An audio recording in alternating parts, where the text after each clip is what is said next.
Could a couple of you share the most powerful $1 million piece of advice you could provide to single-family offices in the space, maybe someone who's about to have a big exit or just did have a big exit? Because all of you didn't just start working at the single-family office in the last month or two. You've been there for years, learned hard lessons. The organizations learned hard lessons. So what could you share with some of the families here in the room? So I would say right now, because I think we're at the end of the bull market, I think one of the most important lessons that anyone can kind of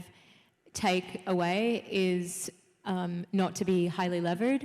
because I think leverage helps you make more money in a bull cycle, but when you're kind of at the end of that cycle and the cycle is turning, we're already getting calls from some of the leading families in New York that own some of the most iconic buildings in New York,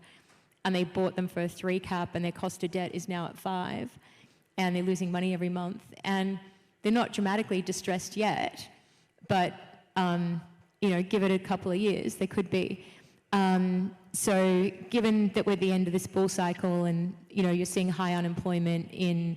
a lot of the tech companies are starting to fire people, the capital markets for new IPOs is basically shut, the pipe market is shut, inflation is high. We do think we're kind of ending the cycle of this bull cycle, and if people are highly levered going into this cycle, I think leverage helps you make money in a bull market, but you look in 2008, there were billionaire families that had leverage, and some of them got wiped out of a few $1 billion, like literally overnight, because of all the margin calls and everything else.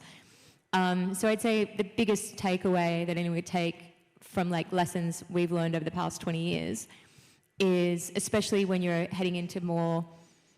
potentially volatile markets, is to really be conservative on leverage, and that would be the one piece of advice that I'd have for anyone. If I could just add to that, I think investing is inherently risky, but the one way you can de-risk that is you build process into your systems, and that's one thing we've done incredibly well. I think we've, for $1 billion, we're relatively a small firm, but I would say we've got best-in-class processes of a large cap firm in terms of, our investment process, how we do diligence. We invest in a lot of industrial manufacturing businesses, so we're very operationally intensively providing those services to our companies, but we create playbooks on how do we add value, how do we go in and help a sales team, how do we go in and help merge companies or do ERP implementations, and having processes behind every aspect of how you can add value helps de-risk the investments you make.